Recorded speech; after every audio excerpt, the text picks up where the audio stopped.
What is up, everyone? I'm Mike, one of the hosts of Craft Brewed Sports, and today I'm bringing you a very special interview. Now, before we get to that, be sure to subscribe to the channel, throw this video a thumbs up, hit that subscribe button so you're the first to know when we're putting out new stuff for you.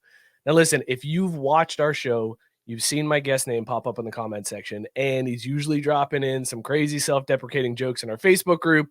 But this May, he is undertaking an absolutely massive feat, and it's one that needs more attention on it. Joe Hall joining me right now. Joe, how you doing, man? Thanks for joining.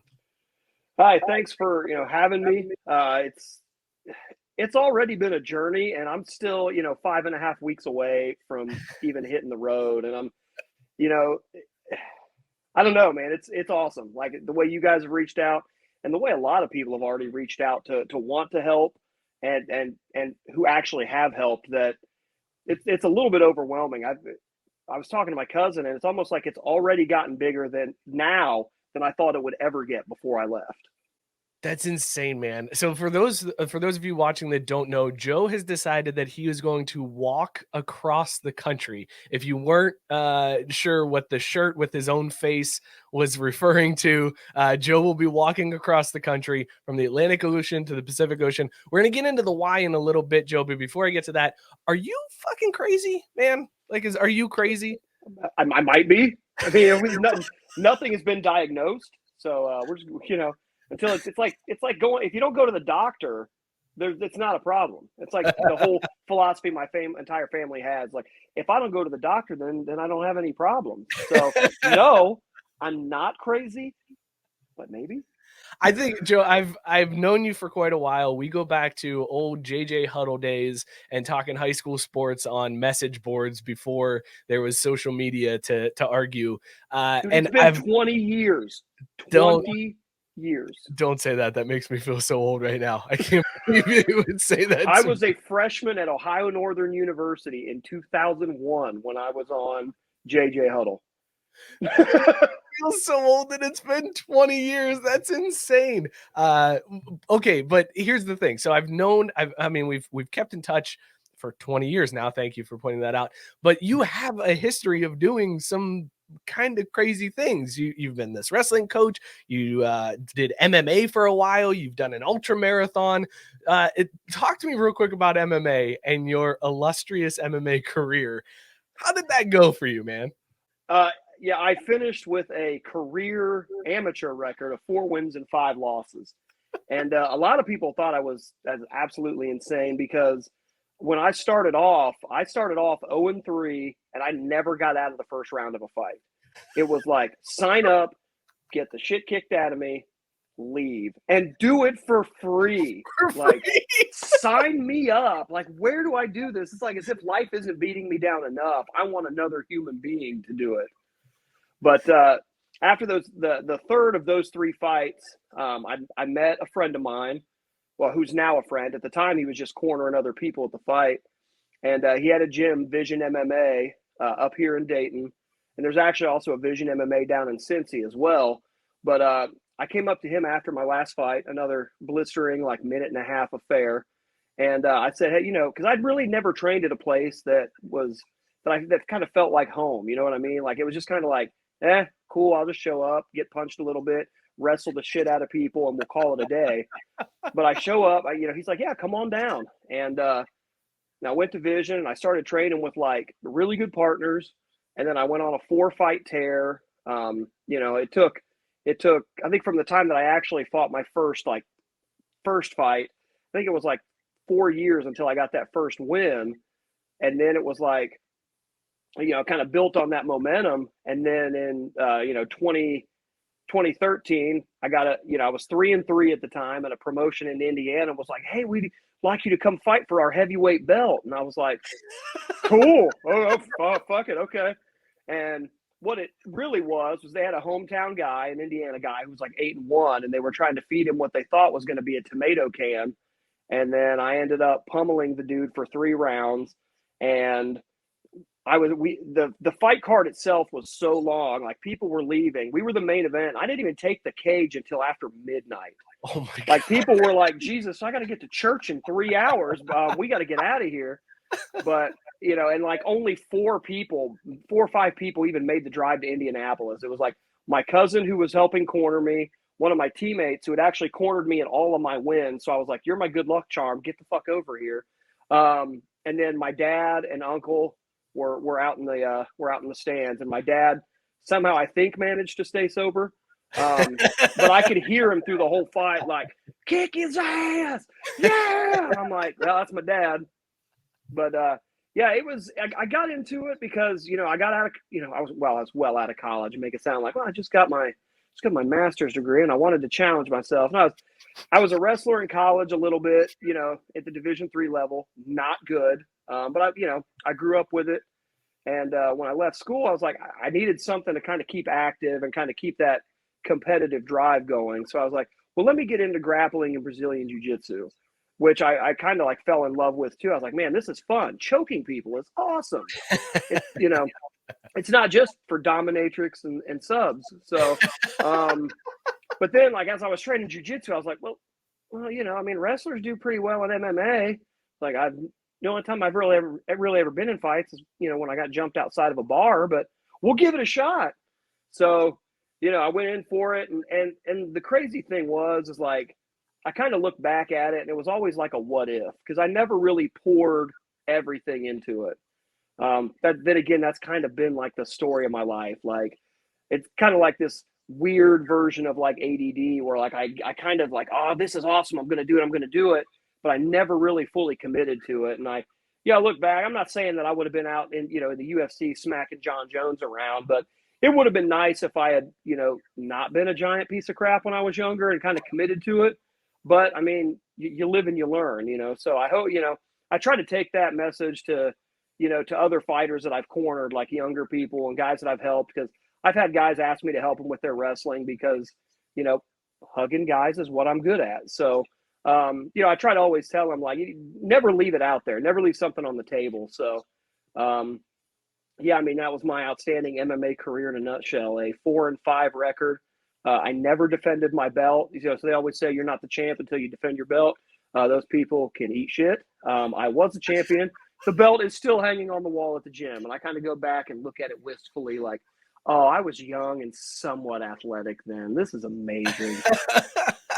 I was going to say, those people that say that can suck it. John Elway went out a champ.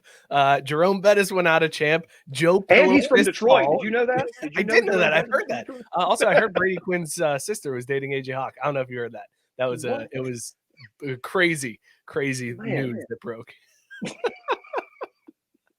Joe, you mentioned the what if factor, and I find that super interesting from a guy who is constantly challenging himself. Like, it seems like that's a credo that you're living your life by, especially now where you're like, fuck it. What if I just go do this crazy thing that nobody else ever tries to do? What if I go run this ultra marathon? What if I walk across the country? Has that mentality always been there, or is that something that's come up more recently in your life? I think really like this aspect of it is a lot more recent. I mean, like we talked about the MMA, like that was more of an offshoot of, being an athlete my whole life and kind of still trying to find that thing that kind of fueled the competitive fire. But, in 2020, when I had my motorcycle wreck, just in case nobody, the people that are listening, they didn't know about it, September 1st of 2020, I was actually on my way to EMT class. Like, it was another thing where I was like trying to kind of change my life around. I'm like, I'm going to go do something I want to do instead of doing this awful warehouse job that has drained me mentally. And coincidentally, the warehouse job gave me help in doing that by giving me involuntary unpaid leave. So and the crazy thing, it was my first bike, and when I got the bike in April of 2020, end of March, 1st of April, somewhere, it might even have been the end of April, I can't remember. But it was probably one of the best antidepressants I've ever had. That and having enough in the 401k that I could survive after I got fired.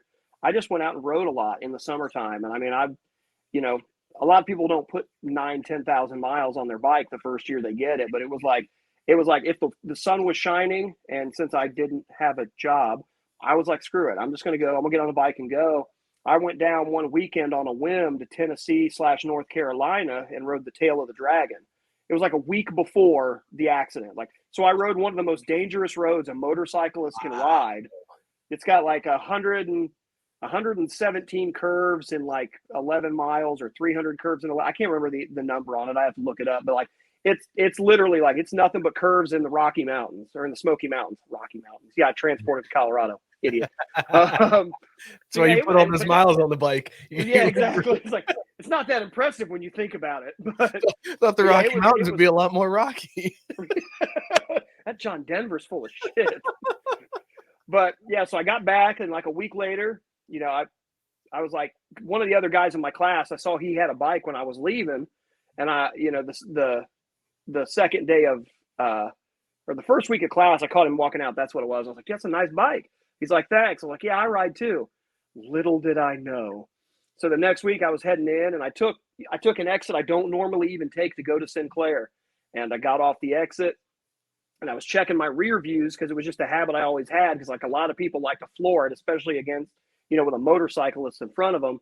And I looked up too late, and traffic was stopped in front of me, jammed on the brakes as hard as I could. And, with a 500-pound bike and a 300-plus-pound dude on it, there wasn't enough time to stop, and went right through the back windshield of it was like a Jeep or an SUV. And craziest thing was like I didn't lose consciousness. Like I was awake from the moment I slammed on the brakes till I went to bed in the hospital that night. Like I was chatting with the paramedics and the EMTs and the police officers and the bystanders the whole time. I thought you were going to say you were chatting with the person whose car you were just like catapulted into. I thought you were just like, oh, hey, how are you? Sorry to do this. Yeah, I mean, she came out because I can remember, like I'm laying. Well, the first thing that kind of spun everything out of control was like as soon as I hit, and I remember this thought going through my head is like I thought I'm going to die here, and I wasn't scared by that. It was almost like I was like, finally, because it was something that my whole life, like I've had suicidal thoughts or suicidal ideation, and I've wanted to die for a long time. I was diagnosed with major depressive disorder. It's probably been about 15 years. So, I could remember, like I said, flying through the air, and I going through my head, that's all I was thinking was, I'm going to die here, because it was just a 2-lane road. So I'm like, either I'm going to die from what just happened, or somebody's going to run me over going the other direction. And I wasn't like elated, but I wasn't like, most people would think like, oh God, I'm going to die. I start panicking. Like I haven't done this and that. What am I, me, I was like, cool. But yeah, the whole time I'm like chatting. The lady's like, oh my God, I'm so sorry. And I'm laying there like with my backpack still underneath me. And since the paramedics hadn't cut the backpack off, I had no idea that all the stuff on my face had happened, because I can still see what's going on. And I'm just like laying there all sprawled out like a cartoon character that just hit the concrete. And I tell this lady, I'm like, it's not your fault, it's my fault. And she's like, well, I know, but like, no, you're fine. Like a bystander called my mom, and she and my sister were on vacation in Gatlinburg. And they're like, hey, this is so-and-so. I just wanted to let you know your son's been in an accident. And has her on speakerphone. She's like, oh my God. I'm like, Mom, just stay there. I'm fine. I'm not going to die. And, but yeah, so, I go to the hospital, they figure out most of what was wrong with me. They figured out obviously right then. It was some traumatic injuries. I had an open book pelvic fracture, which basically means like my legs, split wide open. So the front of my pelvis got torn apart, and then they had to put a screw in the back of my pelvis. I broke, dislocated, and we found out later I shredded all the ligaments in my wrist. The ulna, the bottom bone on my wrist, had stayed like, it looked really askew for a long time. And I went and saw a hand specialist afterwards, and he was like, they did an ultrasound and everything. And they're like, oh yeah, the ligament that connects your radius and ulna is gone. So I had to go undergo another surgery to reconstruct that. That was in the following January. So, and then had a medial wall orbital fracture. Didn't have to have surgery on it, which was, they're just like, just don't blow your nose for like 2 or 3 weeks. You'll be cool. And then I think me and because my cousin and dad, got to the hospital and they were in the ER, and they actually let them come back once they got me stabilized and realized that like I wasn't going to die. They came into the room, and my cousin was taking pictures while they were stitching me up, and we stopped counting at like 50 to 60 stitches in my face and my head. Like the cuts that went along my nose laid it open all the way to the bone, so they had to stitch that area multiple times. So it's like I was actually trying to make this look even worse, and I didn't manage to succeed because the plastic surgeon did such a good job. But it was a situation like that. I think, especially when you walk away, walk away from it, does kind of change your perspective on a lot of stuff. So you Um, mentioned the bike was one of the best antidepressants you ever had, and one of your main motivations for doing Haul Across the Country is raising awareness for the mental health crisis that's going on in our country right now. You have this this great time on this bike, you're feeling free, you're feeling good, and then you have this horrible accident. What's going through your mind as you're going through the recovery and all of that process? Like, is it just like bam, right back into that darkness, or are you feeling like, well, I'm okay because I had that bike and I'm feeling better, like I can see that I'm kind of through the other side of this? no, definitely wasn't the latter. The first, I want to say 3 to 4 days. I know it was 3 days for sure. I laid in the hospital bed, and obviously we're still in prime COVID time where like you can't even like look at another person, or the Gestapo is going to throw you in jail. Nobody can be in the hospital with me. So once I get done visiting with everybody, the people that made it, like they would let a couple people come in at a time. Everybody left, and I laid in the bed, and I remember laying there.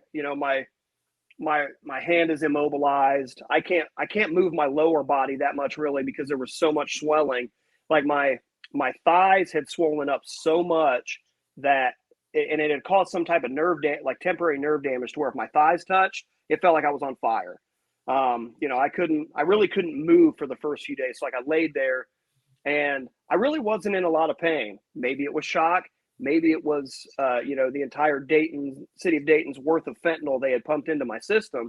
But I wasn't in pain, but I wasn't in physical pain. I remember laying there for 2 nights for sure, like looking up and seeing like all the random hoses and everything that they have, on the stuff they're not using behind me in the hospital bed, and like trying to figure out how to reach up there with one good arm, wrap it around my neck, and just slide down the hospital bed and be done with it. Now, obviously, in hindsight, as soon as my vitals would have gone wacky, they'd have come in, strapped me to the bed. And I don't know ultimately in the long run if that would have done me better or worse had they caught it, you know what I mean? Mid attempt. But for whatever reason, I don't, I was raised in the church, but I'm not particularly religious. For whatever reason, I didn't, pardon the terrible language, but I didn't pull the trigger on it. Like I didn't go through with it, you know? Maybe it was just because I was exhausted and I finally just went to bed because I'm not a back sleeper either. So like I spent most of my days awake. So like maybe I just fell asleep at the right time to not, to not just go through with it. And the other thing is like my whole life when I've had these types of thoughts, I always catered it to, and this is another thing that I probably should have brought up to the therapist when I was seeing one, is it's like I've always been one of those people that just like worries more about other people than myself. So like when I would think about it, like man, I want to be done. I'm fucking tired. How do I do this in a way that doesn't make it look like suicide? So my friends and family don't go, oh man, what could we have done? What do we do? I don't want to leave them with any more guilt than whatever guilt would have been there for me, being gone in general. So like, I still try to put other people's feelings ahead of it. And so I think that's ultimately what's kind of given me a little bit of an ability to kind of to suffer. Now I'm not like Goggins level suffering where I'm like, let me jump in a pool full of piranhas and then I'm just going to start screaming "fuck you" to the piranhas as I like jog through it. But my ability or unwillingness to really do anything that might be in like I don't want to make it sound like the suicide thing is in my best interest, but like I have never been able to do anything for me because I always worry about what other people think. And that, I mean, that's, you know, you go through something like I went through, and then it kind of skews your views back to something that's a little bit more real, I guess. You know, like I don't even know if real is the right word. You know, you almost die even though you want to die, but you don't die. So you're like, I must be here for something. You know, I spent a lot of time thinking like there was no purpose. You know, why I'm not serving a greater good here. Like there's really no reason for me to be here. But to go through that type of thing, there there had to be a reason for it. And I think ultimately that's the biggest thing, regardless of what your religious beliefs are, is finding that purpose, is finding that reason to kind of you know soldier forward, to go on. And a lot of times you don't really identify that until you have something catastrophic happen. You might be losing a family member, you know, anything, and that differs from person to person, because catastrophic for me, in this, lower middle class upbringing I have, is not catastrophic to somebody who lives in a poverty ridden country. Right. But everybody gets, will potentially have that type of event in their life, and maybe that's the thing you need to kind of spur you on to something, to something bigger, so that was after I chose not to go through with that. I said, for once in our lives, like I'm Moon Knight, like it's me and another me sitting here. I was like, for once in our life, let's focus on doing something. Let's do something. Let's not waste it anymore. So I was like, I'm in the hospital, and let me tell you that, like, the swelling when you have a pelvic motorcycle injury is something of comic proportions. Um, well, we've already cursed, so this isn't NS. This is obviously not safe for work, so we'll go ahead and go with this. I'll censor it as much as possible. So, um, obviously, the handlebars when you get in a wreck are right around your pelvic region. Um, and Jenny Finch played softball, right? Well, all that blood that collects has to go somewhere, right? There's a very stretchy part of our anatomy that collected a lot of blood. I had to have a special sling built for after the surgeries, when they would get me up and try to get me walking in the hallways, to move a softball out of the way so that I could walk. And but I got up out of they came in the day after the surgery, and it's insane to think that, like, I've been through all that, and here we're going to get you standing up. But I mean, even when people have hips replaced, like the next day they want you up and walking to kind of get already start working on it. So they set me up with a walker that's got like an armrest on it, because obviously I'm still in a cast.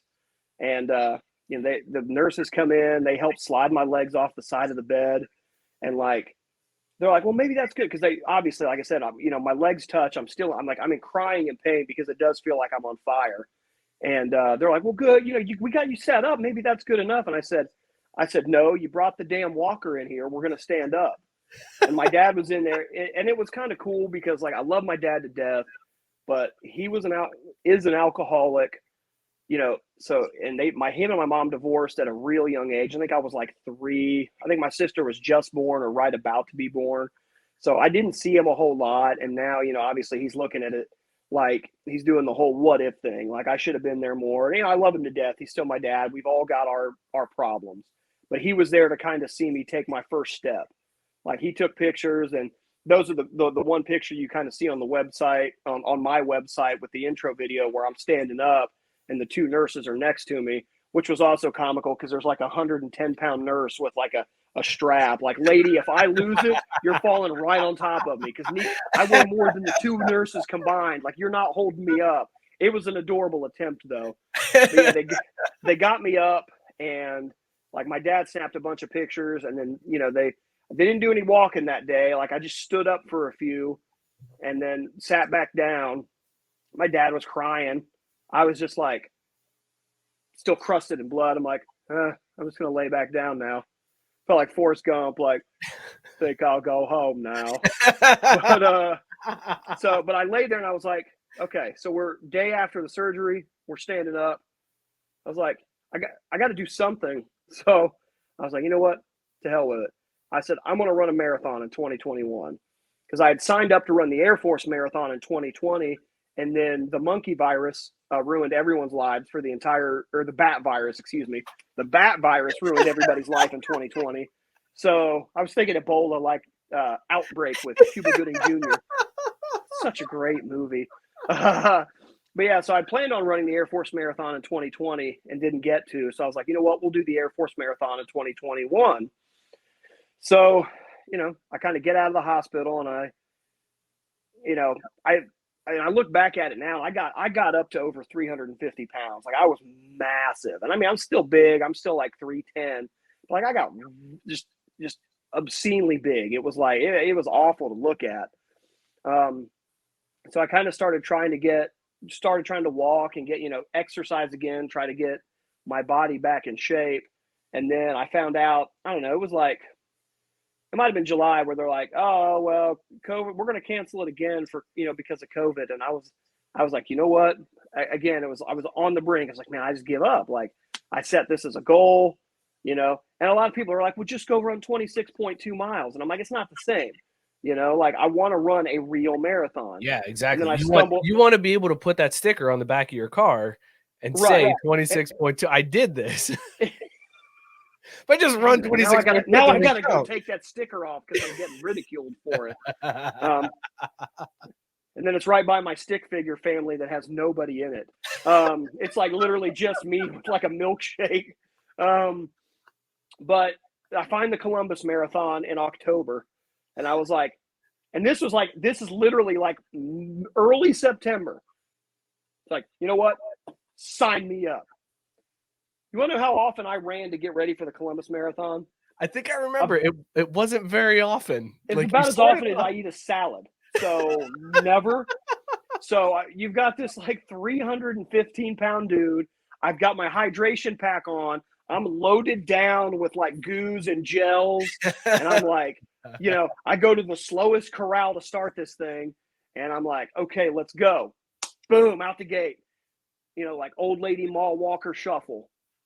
And for about 9 miles, I had kept the pace to get what I thought was their pace for an official finish, which was like 6.5 hours, which is like long enough for most functional human beings to have walked that far. But who wants to walk 26.2 miles anyway? and also at that But point, you're a year removed from like major surgery and a traumatic event, so you're not a regular functioning human being at that point. oh no, not at all. I mean, even to this day, like I still I wake up in a lot of pain because one of the other injuries, in addition to the wrist, that we kind of found out after the fact that occurred is like I've still got a torn labrum in my hip, but the orthopedic surgeon that I talked to, who was actually a wrestler in the Air Force back in the day, um, he said the tear is kind of small, so it doesn't really need to have surgery on it. So I was like, cool. I've been sliced open more than Frankenstein's monster. I'm okay with not getting cut open again. And then I've also got like a fatty hernia that they found that my general practitioner was like, it's not muscular. It's just fat that's kind of falling through. It's like, if you ever have problems rocking a deuce or anything, come back and see me. Other than that, we're just going to leave it as is. So I'm like, sounds good. Isn't that always fun when doctors are just like, fuck it, you're fine. Like, Right. all right, We'll like, we'll get another copay from you eventually. Just stop on back. But yeah, so no, and I mean, yeah, I'm still far from being functional because like that whole summer when I was trying to I started off walking and then it was like, let me get to some jog walk intervals. And I'd get mad at myself at the end of like a circuit or anything. And I'm like, you know what? I'm going to sprint this last 100 meters. And it really ended up looking like a 300-pound baby deer had just been born. It was honestly like, I don't know if it was a brain thing where like my brain was saying like, yo, you're still hurt. I don't want to sprint. Or if there was something going on like neurologically, but it was like, I could not sprint. It was just like, I'm going to do it. And it took me like 3 hours to run 100 meters.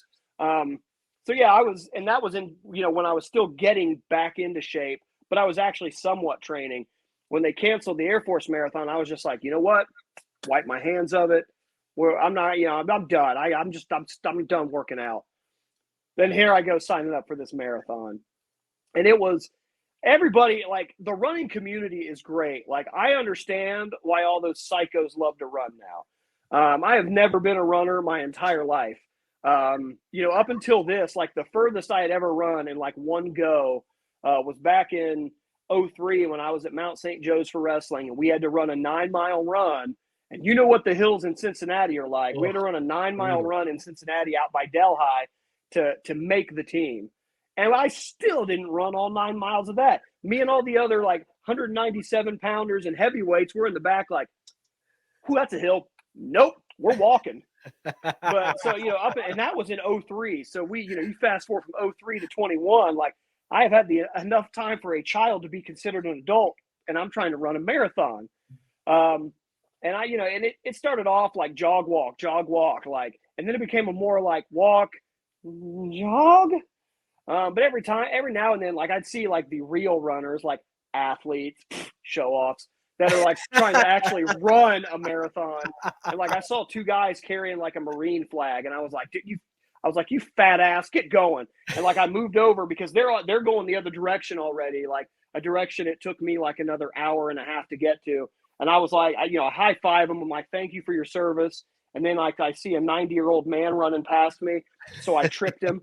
But and like all the people at the aid stations were great. The Columbus Marathon's awesome because like every mile marker has got a child that's being treated at Nationwide Children's, and their family are there cheering you on. So like while like I'm like crying on the inside and splashing Gatorade on my face and water and everything, like you're doing great. I'm like, I'm really not, but thank you for trying. But like I start coming up High Street, and my sister's texting me the whole time. Like she's watching how I hit all the timing pads, and she's like, through 9 miles, like I'm on my pace to be there in like 6 or 6.5 hours. She's like, you're gonna do it. You're gonna do it. He wasn't going to do it. That's why I wish I had a Morgan Freeman voice. So I start coming up High Street for like from like miles 11 to 13. And there was a thing always, when you sign up that says, if you don't hit this point by a certain time, we're going to reroute you to the half marathon and call it a day. And I was coming up High Street, and that labrum issue had started like kind of like flaring up to where there were times where like I was like peg leg Pete, like a pirate, like just trying to hobble up the road. And I'm like, please God, just reroute me to the half marathon. And then I'll just be like, oh, well, we'll try again.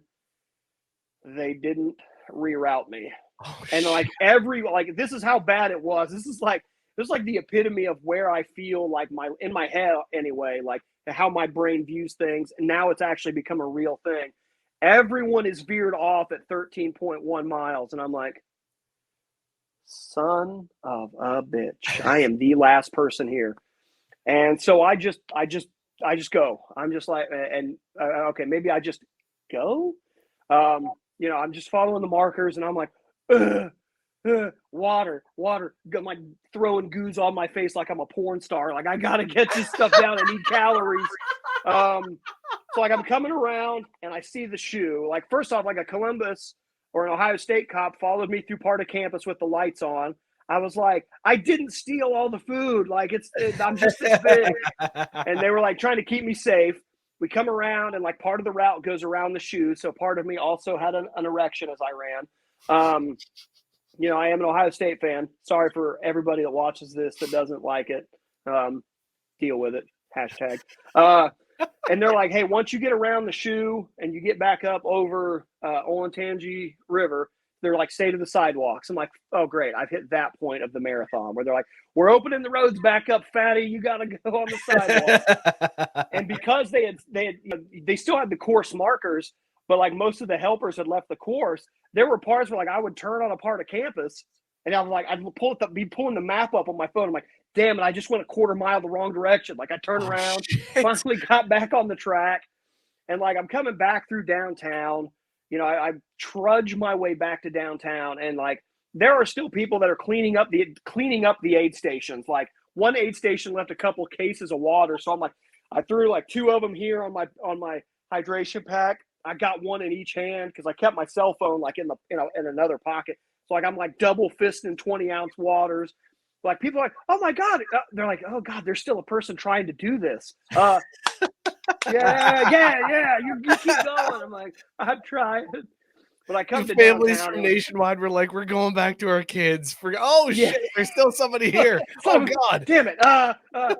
Timmy, pretend you're still interested. And like, Timmy's like asleep. He's like, I've been outside all day. I'm going to bed. But I come through downtown, like, and a couple people came out of a restaurant, people that had run the half, a couple ladies, like they saw me like,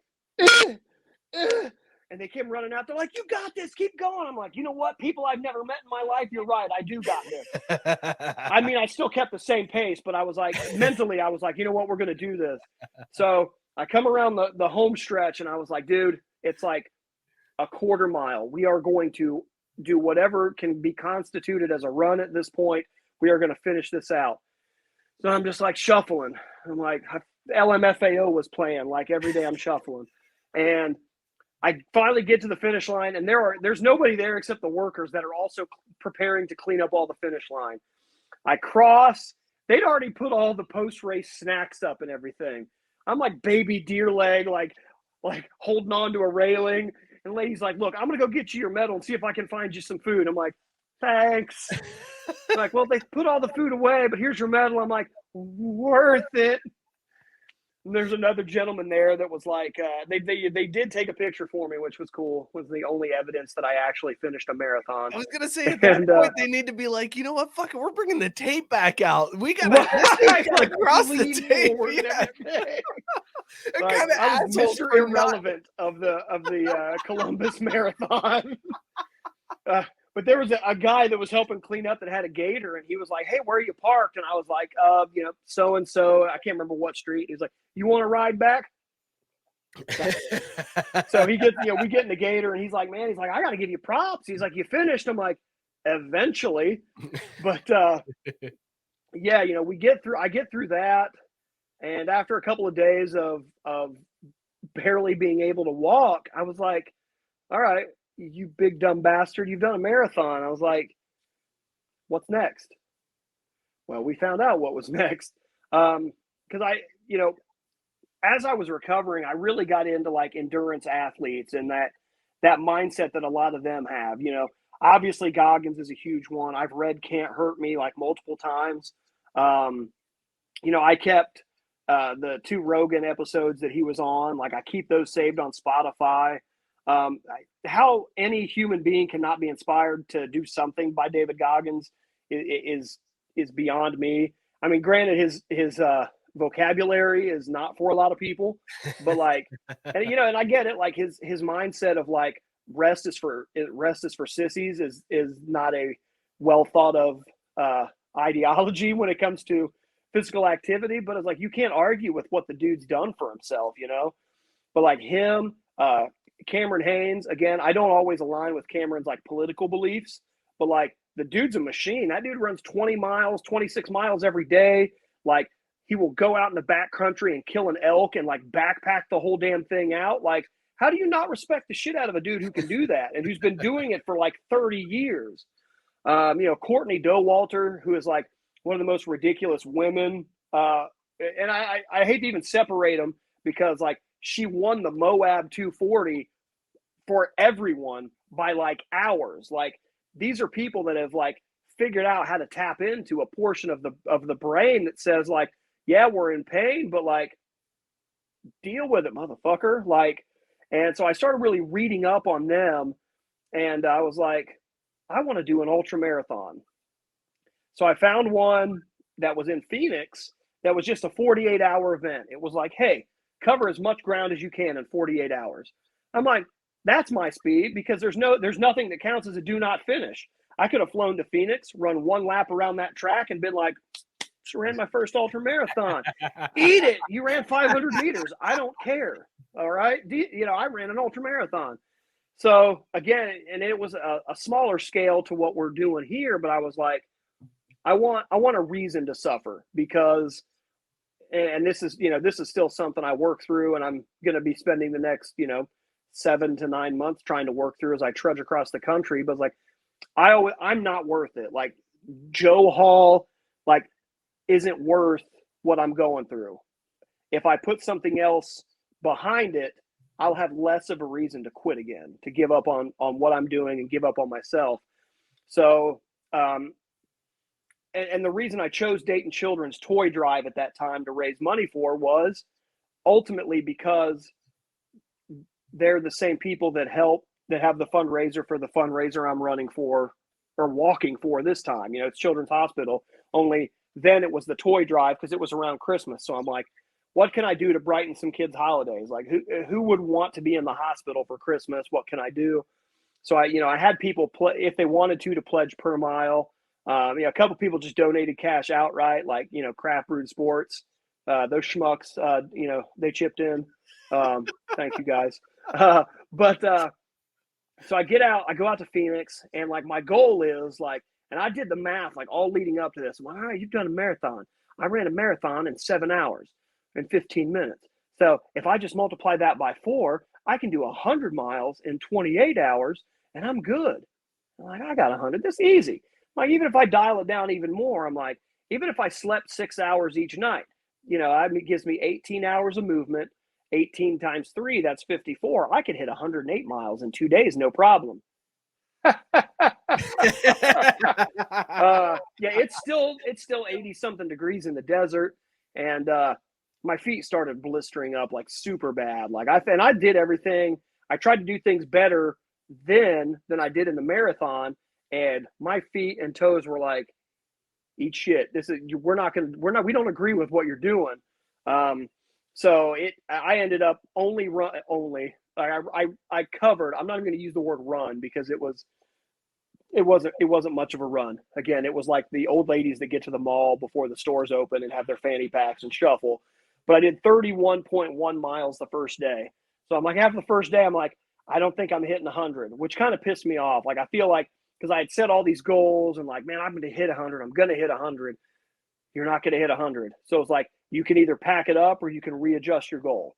So I said, you know what? We're going to get to at least 50 miles. I'm going to get to 50 miles over this 2 days. So like I wake up Saturday morning and I'm like, okay, let's do this. Let's go. So I tried to go, and I tried to switch shoes because your feet swell doing something like this. So like the shoe switch wasn't helping my toes. So like, and it was getting around 9 a.m. In November. So I had a game about to kick off. So I was like, you know what? I came back to the tent because they had a big, big top type tent, and you could buy a tent to camp in to stay there. So I'm like, you know what? I put my phone down. I turned on the Buckeye game. I took my socks off. And like, there were a couple people there. Again, the running community is ridiculous. Like, I see how people get addicted to it because everybody there was invested in. They're like, look at this 300-pound dude who was running an ultra marathon. One, you don't see guys my size even trying things like this, but like, he's out here trying. He's out here working. Like, everybody was like, "You all right?" And I'm like, "Have you looked at my feet?" Like Frodo and Sam had feet that were in better shape than this. So like I asked one guy, an older gentleman, he was like in his 60s, and he had like a Hurt 100 shirt on, which is like an ultra marathon in Hawaii that literally they named it the Hurt 100 because like so many people get hurt because you're like literally running through jungles at night at some portion. It's like you can't see in front of you like it. And I'm like, I'm like, insane. Hey, you got any tips, bro? And he was like, some people cut the blisters open, some people don't. He's like, me, I cut them open. They're going to hurt either way. So you may as well try and take some of that pressure off. Right. And I'm like, old man has wisdom. It's like my own Mr. Miyagi. So I was like, you know what? So I'm sitting there, like, got the Buckeye game on. They've got like a med kit there. So I got a scalpel. I'm like, felt like George Clooney in ER. Is it ER? God, it was ER. Yeah. Time ago. It was ER. So I'm like, here we go. I was like, I need 60 cc's of sodium pentothal stat. And I start just lancing all these things open, putting Band-Aids on them. And then it was like, okay, game was over. Ohio State beat another overmatched opponent. Sweet. Awesome victory, guys. Throw my socks on. Worthless Big Ten opponent. Okay. Look, independent guy. Well, we get to play powerhouse teams week in and week out. Notre Dame has signed a deal to play Tennessee State in 2023. Okay, so stepping Eddie it up. George is coming to town, baby. Eddie George is coming to town. And they've got a pretty rough first game this year, I heard. So it'll be interesting. Brutal. It's going to be brutal. But we ought to get together. Oh, wait, we can't because I'm going to be like somewhere in Iowa, like trying to jump in front of traffic at that time. But So yeah, I'm on the course, and like I said, everybody's heard the story and like why I'm there, and like as all these people are like running around me or walking around me, I saw one old person army crawling past me. Um, Actually, the first day it was kind of cool. I ran into another older gentleman. I think he was like 65. He came up and started talking to me, and he kept going forward. And I looked at the back of his shirt, so I was like, I got to catch up to this guy. He was actually from Columbus. I was like, it's really weird. He came out and ran because they had it set up like you could do a 24-hour race on the first day, a 24-hour race on the second day, or you could do the 48-hour event. And he was doing the 24-hour, and we talked for a few laps and whatnot. But I'm out there, and then the one gentleman that was from Hawaii and run the herd event, like we ran in the night. Like I actually ended up running like higher paces than I had run at the beginning because I had somebody to talk to, and I really wasn't thinking about like all the pain in my feet. Yeah. But it got near the end, and I mean it was like I don't know 2 or 3 in the morning on Sunday morning, and I'm looking at it, and I'm like 5 miles from 50, and I'm just like physically I'm just so broken, like I'm exhausted because every time I go back to the tent, because one, again, you're still in Arizona, it's still 80 degrees. Like it's tough to sleep in that. And then at night when normal people are sleeping, they're like it's still a party for this race. Like it's a 500-meter course around this property. They're jamming music. Like every time they switch directions or whatever, there's always somebody on the microphone like, yeah, let's go. And I'm like, let's go to sleep. Like it's 2 days. I have Some of us slept. are trying to rest. God damn it! Right. Like so, we're in a 2-day event. My feet are completely wrecked, and like my mindset is like my I've lost my 100-mile goal. The 50-mile goal for me is like it's still there. I'm like, all right, look, I'm gonna lay down for a little bit. And then I'm gonna wake up because the race ended at 8 a.m. So I was like, I'm going to wake up at 4 a.m. and we're going to finish this out. So I nod off. Like, I don't remember actually falling asleep for any extended period of time. It was more like laying my sleeping bag on my cot. And then like, I feel like my eyes were closing and my body was like, hey, it's time to go pee again, which was like another welcome change to my internal organs after the accident. It's like, I feel like even though they checked my prostate in the ER, and I won't even get into how traumatic that was, it's led to me having to I feel like an old man. Like I feel like it's the size of a basketball, my prostate. So like I was like, I'm peeing all night. And I'm like, ugh. 4 a.m. finally rolls around. I'm like, I smack myself in the face. Like I'm like, let's go, let's do this. Put my shoes on. I make up a energy drink. I chug it. I'm like, here we go. I walk by the aid station. I'm grabbing snacks. Like, nah. And I start running more laps. I got 4 hours. The sun's coming up, so it was kind of a nice, cool view in Arizona in the desert. Like you see the sun coming over some of the mountains, and you get that fresh air. And I'm like, okay, we got this. Like I'm shuffling. I pull up my phone and I look, and I was like, dude, there's a guy that stopped at 51 point whatever miles. Like, oh my God. I'm like, I can beat somebody. Now, granted, this guy stopped at like 24 to 30, maybe 36 hours. It's a 48-hour Don't race. matter, baby. Don't matter. 48 hours. So I was like, we got this. So I'm like, now, so I know 50's in reach, but like not last place is in reach. We're gonna do this. And I'm like, just like I've got the Goggins on Rogan, like going on Spotify, and he's like, come on, motherfucker. And I'm like, you're right, motherfucker.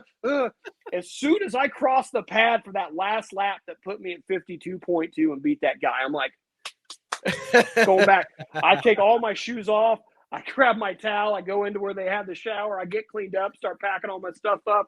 And I'm just like sitting at the aid station, snacking, waiting for the race to end so I can get my finisher award and get out of there. But I get back. Last place finisher award. Exactly. I was like DX crotch chopping everybody, but it was awesome because everybody there was like congratulating me, and I was like, I'm still pissed because I wanted to hit 100 miles, and they're like, you don't understand. Like you kept going. Like you could have given up, but you didn't. Like most people don't come back for day 2 of an event like this their first time. Like most people aren't functional morons like me So thanks, I guess. But I get You back you've got and a like somewhere on surgically repaired pelvic area. You can right. barely walk, and now your feet are just one giant blister, and you're like, Yeah. "Fuck it, I beat this old guy, so yeah, I'm Oh, doing no, no, this." no. The guy that I beat was like 2 years older than me. This dude was not that much older than me. He just stopped too early and didn't realize that I was going to be stubborn enough to not finish dead last.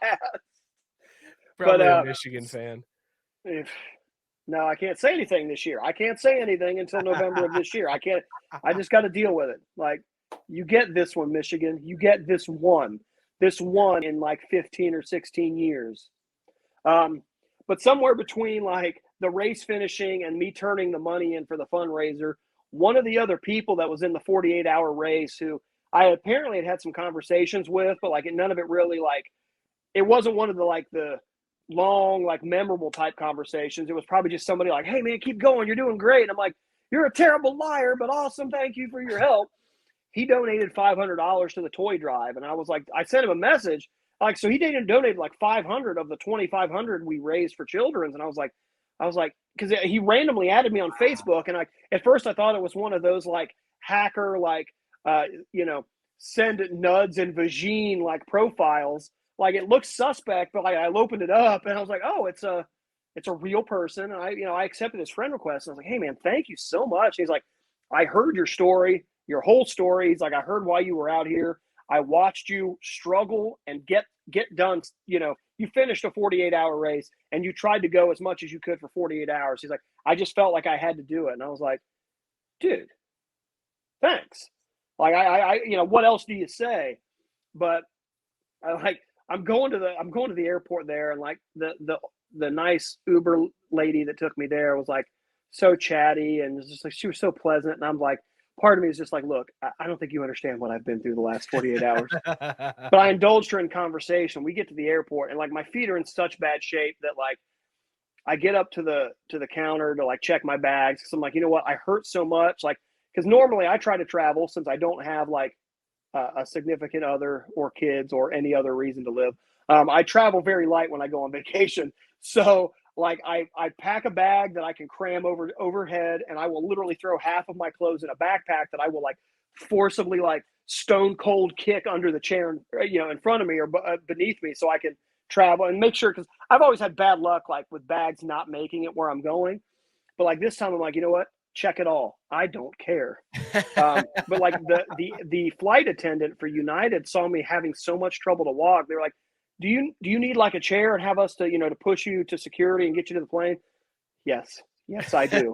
I felt no shame in it until I saw a little old lady like flagging down one of the guys who pushes the chair, and he was like, "Oh, do you need a chair, ma'am?" And she was like, "Yeah." And I'm like, "Son of a bitch." So like I get up and she was like, "No, honey, you keep the chair." I'm like, "No, you take the chair." Wait a second, she didn't just go 48 hours. No, she doesn't deserve that chair. You just went 48 hours. You tell that little old lady, walk 48 hours, and then you earn this chair, hey! ma'am. I jogged ish some of it. I did Well, not she's walk not that whole gonna thing. jog. She can walk it. She's allowed to walk it. But if she would, I mean, move for 48 hours, lady, then you get the chair. You don't just. This chair is earned. So like I give her the chair, and like I go up the escalator and I look like Billy Bob Thornton in Bad Santa, like getting drug up the top of the escalator. And like I get to TSA and I'm like, look, I'm gonna be 100% honest with you. I was like, I just ran a 48-hour race. I was like, my feet are so swollen that I can barely put shoes on and off. I was like, can I keep the shoes on? I'm like, I don't have a bomb in my shoe. And he's like, he could see the physical wear and tear on my face. He was like, you can, but it's going to take even longer. And I'm like, so I take my shoes off, like hobble through the body scan, and then it takes another like 10 to 12 minutes to put the shoes back on after I sit down. Like I'm just like, I am in so much pain. And then like it took me, I don't know if you've ever flown into or out of Dayton International Airport. Oh yeah. It is not Dallas, Fort Worth, or No, Atlanta. super quick It in and out took of me Dayton. 35 minutes to get from the plane to my sister who had picked me up, because I was like, I could not walk. My feet were so blistered. I'm just like, oh God, it's so terrible. But I finished it, and as miserable as it was, again, I hate flipping it back into everything Goggins, but he is my Lord and Savior. He was like, you kind of gotta get comfortable with being uncomfortable. And he also says, like, on the other side of suffering is greatness. In my case, it was more like on the other side of suffering is like okayness, but it was a step in the right direction from where I had been just like a year prior. All right, so we go from horrific motorcycle accident that almost kills you to going through the Columbus Marathon and finishing to doing an ultra marathon, and now you have decided, like, okay, I went 26.2, I went for 48 hours. Fuck it, let's just go across the country. Like that's the steps you have taken to get. So this brings me back to the question that I said we would get to at some point. Why? Why did you decide, Joe, to that like, okay, I have overcome this horrific accident. I have finished a marathon a year after this horrific accident. I went and did a 48-hour marathon where I didn't come in last place, and that's not good enough. I need to do something more than that. So you decide to walk across the country. Why? Well, and that's the crazy thing. That's the question that it's going to be as if all of my answers haven't been lengthy. But when I first kind of going off track for a second, when I first made it a goal, I started taking in a lot of knowledge. Like I've read, 3, 4, 5 books from people who've successfully crossed. I've interacted with people on Facebook. And that's the one thing they're like, they say is like, that's the question you're going to hear all the time, because most people can't grasp, like, you are going to walk. And it sounds even bigger when you do it this way. It's a transcontinental walk. Like, Yeah, that sounds granted, way it's also bigger. across the country, but I am walking across an entire continent. But yeah, the why. So, in June of 2020, before like the worst year of my entire life happened, when I was fired from a management job that I had, and you and I were friends on Facebook. Like, I was to the point as a manager where I was like sleeping in my car in the parking lot to make sure I was there to help cover staffing shortages. I worked 6 days or 7 days a week so my people wouldn't have to work extra. Like, I tried to do everything I could for the people that I supervised and for the customer that we serviced, Meyer, at their distribution center. And at the time I had everything. At the time I was given my involuntary unpaid leave, I had the department running well. We were running no overtime, and I joked for weeks leading up to it with a couple of friends. I was like, "Watch, get everything going. They're gonna shit can me." It's like self-fulfilling prophecy. I ought to be like, I'm like Miss Cleo at this point. But Call me I now. get call me now and get your free reading. So I get I'm starting to get recovered from the wreck, and I start applying for jobs again. And a lot of it was like I'd had to ask for help so much. And like, you guys with Craft Brewed Sports came up huge with the donations, with getting me through the recovery from the wreck, all of the recoveries. So, and I was like tired of feeling like a burden and like having to beg people. So I was like, I'm going to go back to the same employer that canned me because I'm good at it and can make good money, because it's all production based pay. So it's like, the faster you work, the better you are at it, the better you're going to get paid. So I go back there. There's new management. It's terrible. It still is terrible. At this point, they know I'm leaving. So if they see this broadcast, hashtag deal with it. And it was so bad, it got to a point where, like, I had put my 2 weeks notice in October. I said, I'm done with this. I don't care. Like, and once I put my 2 weeks notice in, then all of a sudden everybody wants to ask me, like, hey, what's going on? What's wrong? And I have been laying it out, like, and it's not coming from sour grapes as the former manager, because after the way I was treated, I don't ever want to manage for them again. Like, I was perfectly happy just being the entry level job.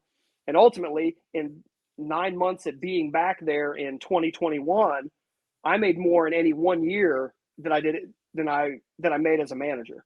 Wow. So I had there's really no incentive to go back and manage for them. But the way things were running was bad, and the manager in charge had been asking me for advice, like, hey, you used to run this place, how should we do this? How should we do that? And I would tell her XYZ, like, this is how you do it. And then nothing gets followed, and they weren't doing the things that you need to do. And I got fed up with it. So I asked to transfer back down to our freezer department, which a good friend of mine runs. It's where I used to work before I became the manager of that department, because I just wanted to be done with all the BS. So they transferred me down there, and they're still massively understaffed in my other department. So I offer to help out. I'm like, hey, I'll come in before my scheduled shift down there. I'll help out until I got to show up down here. And then when I'm done down here, I'll come back down, make sure you guys are good before I leave. And that starts off as being like, okay, cool, you're still helping out. I said, I'll do this, because they were understaffed. I was like, I'll do this 5 or 6 days a week, because at this time, my only focus is making money and trying to live up to this like image. Like, I've got to make enough money so people will respect me. You know what I mean? Like, that was my driving force behind it. I told him, so like, look, I'll work 6 days a week, but you need to bill my overtime to the manager down here, because in the freezer they run 0 overtime. Like, they're a good running department. It's full of veteran guys that know what they're doing. So I don't want that guy getting yelled at for running overtime, because I'm down here helping you guys. So for 2 weeks, that's like, oh yeah, that's cool. And then all of a sudden she pulls this, well, you need to stay in this department until further notice, until it's staffed up. And it was at that point that I was like, you know what? I mentally had checked out. So I'm like on YouTube one night, like scrolling through, like, hate my life, I hate this job. I want to come in here and just start, stabbing people, not actually stabbing people, for if any authorities that are watching this, metaphorical stabbing. And I come across a video from Mike Posner called Live Before I Die. And before I even look at the video, like, the title of the song is enough to kind of like kick me in the. It was like Shawn Michaels came in the bedroom. It was like, gave me sweet chin music. I was like, okay, like the title's enough to intrigue me. So I turn it on, and the song is about the song's not about the walk, but the video for the song is about Mike Posner's own Transcontinental walk in 2019. And at the beginning of the video, he's like, I walked to become someone I'm finally proud of, or to walk to become someone I'm proud of, something along those lines. And like, the dude is sober now. He used, took a pill in Ibiza was like a real thing that happened. Like, he used to be a hard partier, but in 2018, Avicii died and Mike's dad died, and he set that as a goal. He's like, I'm going to do this. So I started thinking about it, and I was like, you know what? I was like, I'm not getting any younger. I was like, and again, like, I don't have kids. I don't have a girlfriend or a wife. Well, no kids that I know of. But so it's like, if I'm not, I really don't have any. I'm not a deadbeat dad. I don't have any kids that I actually know about. If somebody surprises me like, hey, you owe me 18 years of child support, I'm like, you are out of luck. You didn't let me see this kid, and now he hates me because, now it's turned into a Lifetime movie. But yeah, so I decided that, like, this is something I'm going to do. Like, and ultimately, like, the video spoke to me so much that, like, I put the song on my Stop Being Sad Spotify playlist, which is full of like the most random assortment of music that I use to try to pull me out of, like, really shitty moods. But I listened to the song probably 10, 15 times a day. I still listen to it a lot. And I was like, I need to live before I die. Like, so I was like, you know what? I'm going to do it. I'm going to follow in Mike Posner's footsteps. And then, so I start putting all this stuff together. And then that, like I talked about with the marathon or with the ultra marathon, I was like, I would give up on myself too easy, because I don't, there's no value in me to me. So I was like, I got to find something that's going to keep me going when I want to be like, look, I'm just going to catch a Greyhound and go home. So I started thinking about Children's Hospital again. And, my friend Sarah, her son, Jackson, 2 years ago, almost to the day, it was April 7th of 2020. He took his life at 16 years old. Not even maybe 1,000 feet from their front door. She posts a lot of memories of him, and we had talked off and on, and she had posted something about the musical Dear Evan Hansen, which is one that I was lucky enough to see in Columbus when it came through, which also has an aspect of like teen suicide in it, and like kids trying to, find their place and whatnot. And we were talking about that, and that just kind of dawned on me. And I remember that they had this fundraiser set up for Jackson where the fundraiser itself is called Run a Mile for Jackson. And they did it last year. They're doing it here and again in about 2 weeks on April 23rd. They want me there. They're cool with me wearing the shirts. So they're cool with me coming to the after party and selling shirts to help with the fundraising too, which is really nice. But I decided to walk for them as my bigger cause is for mental health, because again, it's something that I struggled with. I still struggle with, and a lot of people struggle with it. I mean, we all know, Katie Meyer, the Stanford soccer player. She's a Division I athlete. She's a starter. Like, it's one of those things where it's like she's got the whole world in front of her. Why? It's always, that's the other question for people that take their lives, is why would they do it? And then, 2 or 3 weeks ago, Ohio State's own Harry Miller comes out and talks about, because, as an OSU fan, everybody was asking, like, where's Harry Miller? This guy was a 5-star recruit. He was supposed to be our starting center. Like, nobody knows. And, like, there were some real, and I know it's hard to believe that there were some dickheadish Ohio State fans. I understand that that's tough for people to believe. I mean, but, like, there were a lot of people that were, like, mad that we weren't getting updated on the injury report because Ohio State was very vague about it. Which, first off, it's none of our business when kids are hurt. Like, yeah, we're sports fans, but it's like, look, if so and so is hurt, that's none of my business. They're going to play the game without them. Not that I don't care about them, but we shouldn't be mad that they're not telling us about somebody's medical issues. Right. Well, it comes out that Harry had tried to take his own life. He even says in the or in his his Twitter post that he retired with, and even on he was on like the Today Show. They brought him on. Like, you couldn't see the scars on his neck or his wrists from the tape and from all his gear, but like, he just couldn't get back into football after being that close to being gone. And it was like, these are people that a lay person, that a person that doesn't have any experience with depression or suicidal thoughts, like, they almost scoff at this idea because they're like, oh, you've got the whole world ahead of you. Why would you want to do that? Like, my uncle took his life in 2004, and he graduated from either UC or Xavier with an engineering degree. They had a really nice house, a great family. Like, nobody would have expected it. I was shocked when I heard that he did it. Being successful doesn't mean that you're not, like, you don't have your own demons you're fighting. I mean, look at Robin Williams, Anthony Bourdain, Chester Bennington, like, all these people, these stars that we admire that have done this because they can't do it. They just can't get through life anymore. Like, it's awful. And for kids, it's bad because they haven't matured and developed any type of coping mechanisms. Granted, like me, my coping mechanism, obviously, is food. In my mid-20s, it was alcohol. I was a borderline alcoholic. I mean, most of us in college were, but, like, I carried that through my entire 20s. Like, every weekend was like, get blackout drunk and embarrass ourselves at the club or the bar. Woo! And, like, since then, I've moved away from that to being like, let me just douse myself in sugar and, like, just, get really, really overweight, But everybody, people struggle to find their coping mechanism for their depression. And kids don't have that, and social, like, dude, if social media was around when we were in high school, like, oh shit, like, God, man, like, I can't even imagine what a lot of these kids go through nowadays. Like, the bullying never leaves you now. Like, before, like, because I got picked on, like, in 5th grade bad enough to the point that one day I took a knife to school because the same dude kept, like, messing with me right across from the school. Like, I only lived like a quarter mile from the school, from my middle school. But, like, as soon as we got off school grounds, this dude was fucking with me every day.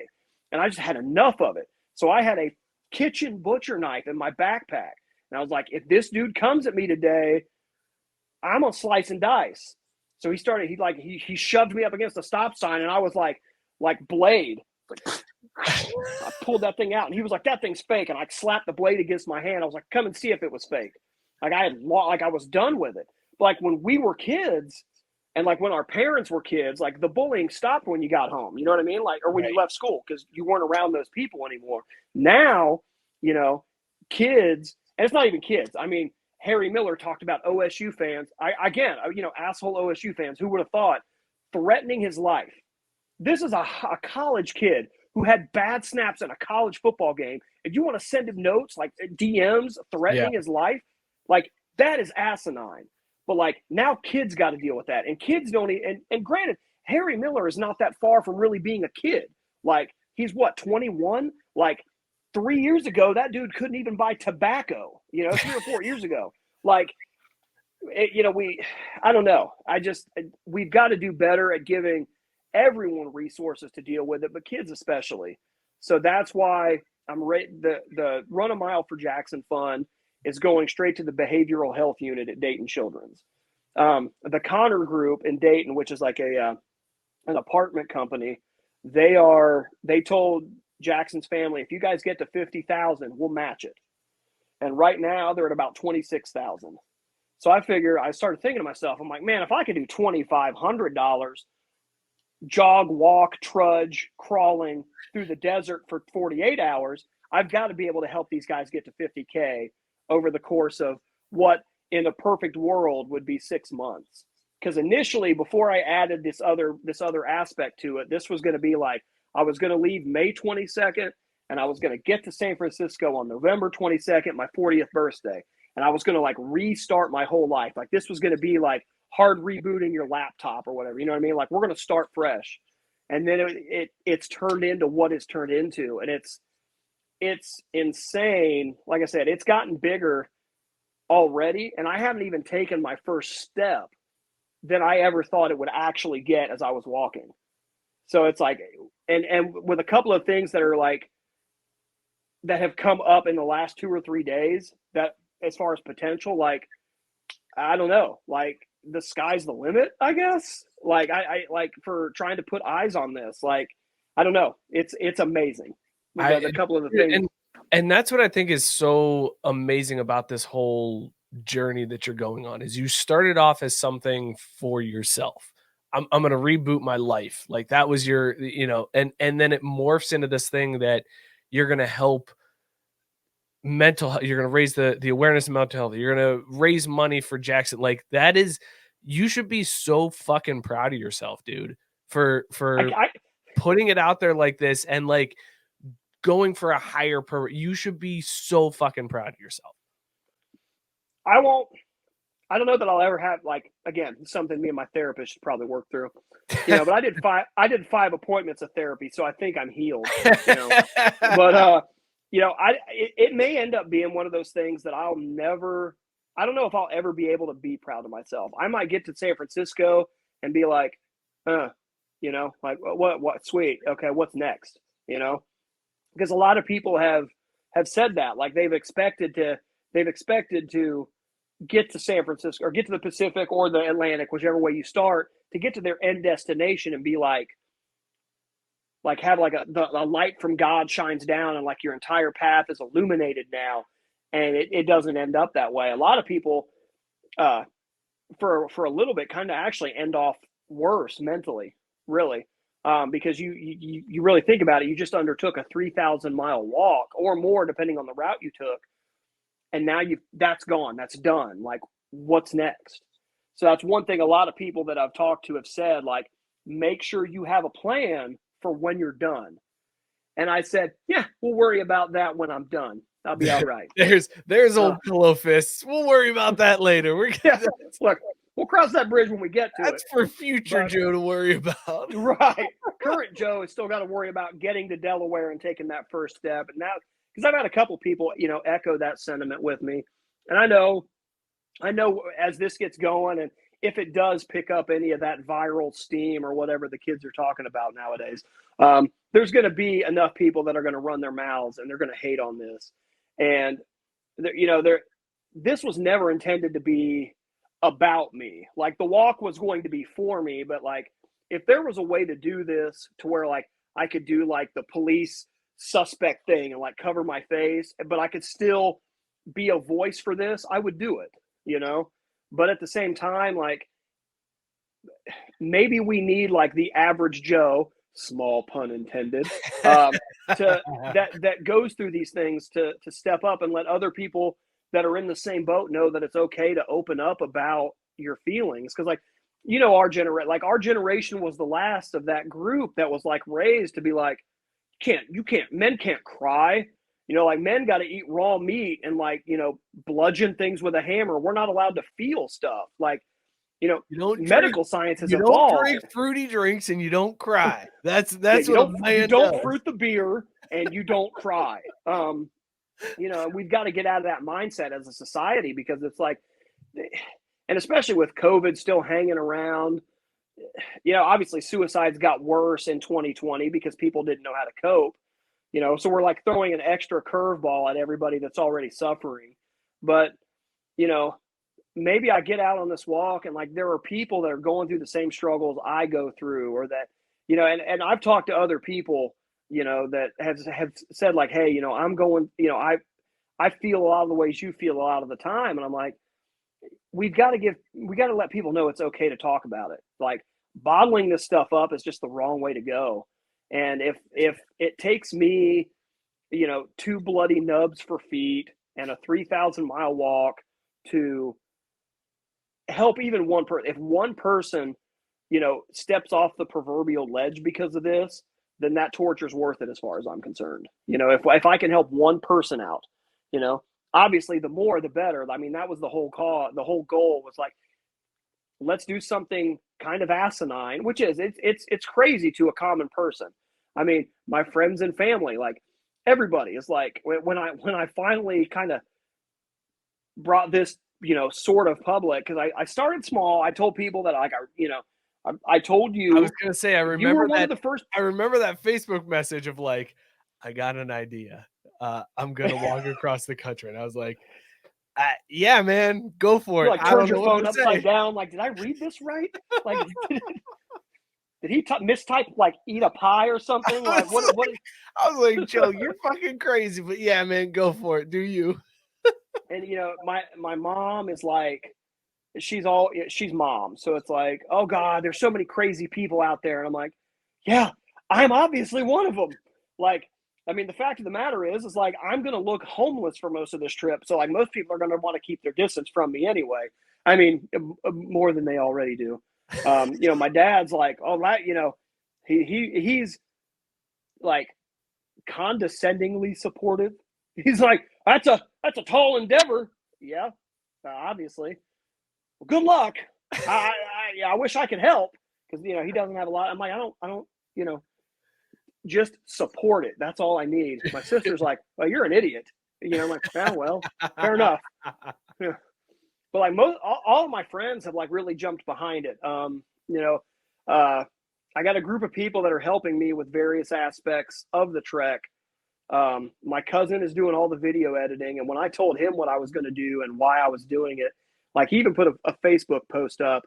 And my cousin is like my big brother, in that like we've grown up together, whatever. But he's also like, we mess with each other a bunch, and like, but when he puts up a post, like he put up a post when I won my heavyweight championship back in 2013, and like, and even for me, like that was the last thing like I think of that was like something that I could really be proud of at the time, But he put a thing when we talked about this and we first launched the website and everything. Like, he was like, I am so fucking proud of him right now. And I was like that. You hear that type of stuff because like he him being that big brother type is like, he's somebody I look up to and I admire. And it's like, you got a person like that says that about you, like, it does give you the warm and fuzzies. Yeah. You know what I mean? It does make you. It was a little bit of feel good in this.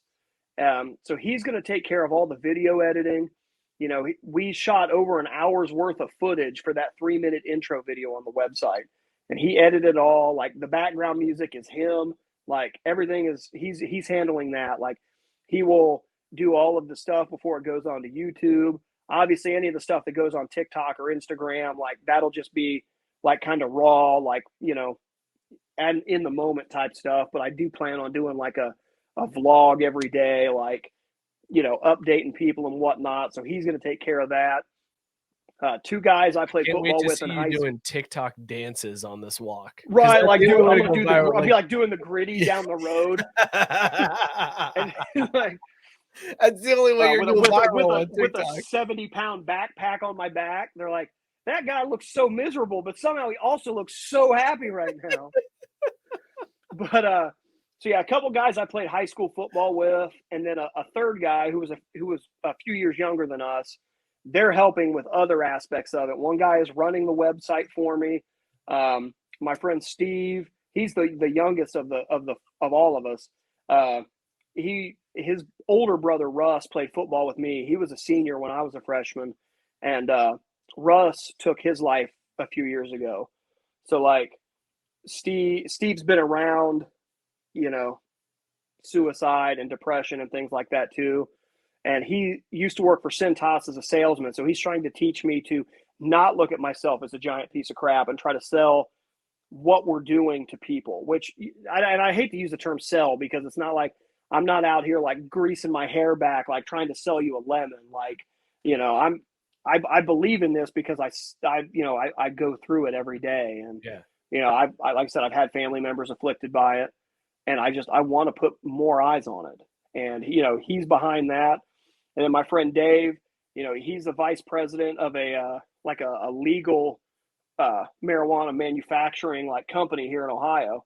So he's kind of like a more of a business type aspect who's kind of helped me with that. Like, not that I'm a business, like we had looked into trying to make this like a 501c3 or like a nonprofit, but we didn't have enough time to really pull that trigger before I left, because apparently it's a rather lengthy process, and it's also kind of expensive. And I'm like putting back every bit of money that I make for the walk, because I don't know how much money it's going to take to survive this thing. Like, it's not like I'm going to be staying up in 5-star hotels every night. Like, I'm going to be sleeping in a tent, hiding off the side of the road, hoping that I don't get like mauled by hyenas that live in the US, or, like anything like that, or like accidentally be trying to camp on somebody's property and not realize it and have somebody open up a tent with a shotgun, like. Well, that's what I was gonna ask you. How much planning are you actually doing on the route you're taking? Or is this just sort of like, hey man, the sun's setting in the west, so I'm just gonna walk that way, and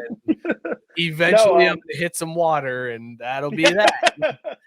Are you actually like sitting down and being like, okay, I'm leaving this place, I plan to walk this many miles today, and I'm going to stop here, and then I'm going to go to this spot? And like, I mean, what goes into that aspect of this? Because I feel like that preparation, besides like training for this in a way, and like, yeah, I know.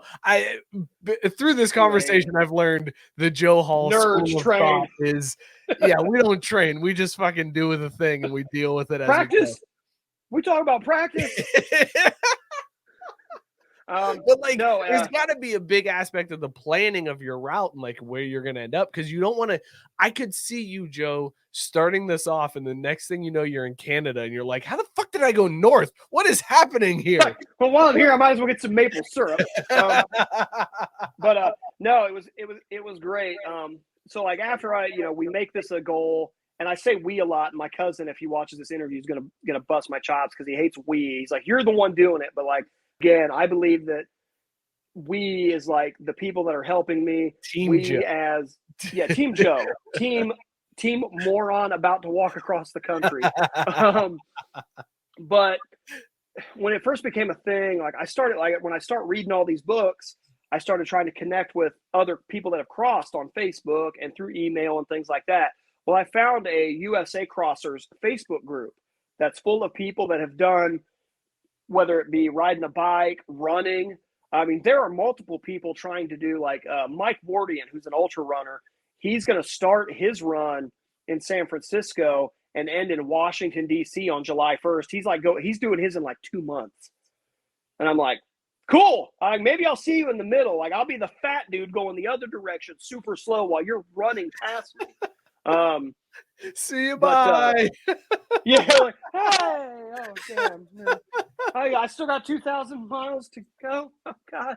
But welcome to so I joined that group. So So I joined this group, and I start picking the brains of people, because ultimately, like, the more knowledge I get about trying to do this, the better off I'm going to be. Well, a couple of days later, like, I never check my message requests on Facebook, because I'm not trying to get like a hacker to be like, send Bob's and Vagine. But there's a message from a guy from the group, and he says, hey, I'm 62 years old. I'm retired. He's like, I have planned long distance, like bike rides and protest marches and things like that. He's like, I'd love to offer my services to help route your trip for you for free. So he's actually got an entire route currently planned out. And I mean, he's got it set up, and unfortunately it's not viewable on my phone. So I've got to figure out a workaround, because when I look at it on my desktop at the end of each day, if it's not obvious where he's suggested that I stealth camp, he's included a Google Map street view. Like, okay, well, you see the tree line off the road there, go into that tree line to set up your camp for the night. Like, he's got the whole, huh? That's amazing. He's got the entire trip from Rehoboth Beach, Delaware, currently a stop set up in Blue Knob, Pennsylvania to visit Dan Murgon, and then come through home, and then eventually at some point in the future hit the Pacific Ocean, some painful point in the future. But I think that you went Delaware, Pennsylvania, shout out Big Merg, through home, and then the West Coast. Because after that it's like corn, mountain, and a desert, so like, that's the route we've got planned. But like, as of the last couple of days, I've had a couple other developments and things that have popped up that have kind of made me want to reroute it a little bit. So I put a post up on 11 Warriors. Obviously, it's an Ohio State message board with mostly sane people, and it just explained like the mission, what we're doing. I'm like, just trying to ask for ideas to help generate funds, not just for me, because ultimately, whatever money people do donate to me to help me make sure I make it from point A to point B safely, aside from buying a plane ticket, because I am not walking back to Ohio, all the money's going to go to Children's Hospital. Like, it's whatever's left over, I'm giving to them, aside from like buying 2 bionic feet when I'm done. But I put this post up. I said, hey, does anybody have some ideas? Like, hey, take a look at the website. Like, understand we're all rank amateurs when it comes to this. Like, what are some small tweaks we can make to make everything more appealing? And anybody that's got any idea on fundraising, like, give me some ideas. Because, like, other than me going like Oliver Twist, like, please, sir, I want some more. Like, I have no idea what I'm doing. Like, all my sales jobs I've had, I've been a terrible salesman, because you can't sell if you don't believe in yourself. And I believe that I can make this walk, but I don't believe that like we've talked about, I don't believe that I'm a worthy enough product to sell these guys on what I'm doing. The cause is great, but it's like, they're also dealing with me, and having spent 39 years of my life looking at myself like a giant piece of crap, it's hard to like overcome that and try to, talk to people. So I get a message from Rick Reed, who used to be the wrestling coach at Bell Fountain High School back when I was in high school. And now he runs a program for at risk of not graduating seniors. And he said, he reached out to me because he saw the post, and he said, hey, I want to help out somehow. It's like, and I want to use what I do to help you and to help these kids out. Because a lot of the kids have, they come from rougher upbringings. Obviously, most of the time, if you're at risk of not graduating, there's stuff going on at home that may not be copacetic. You know what I mean?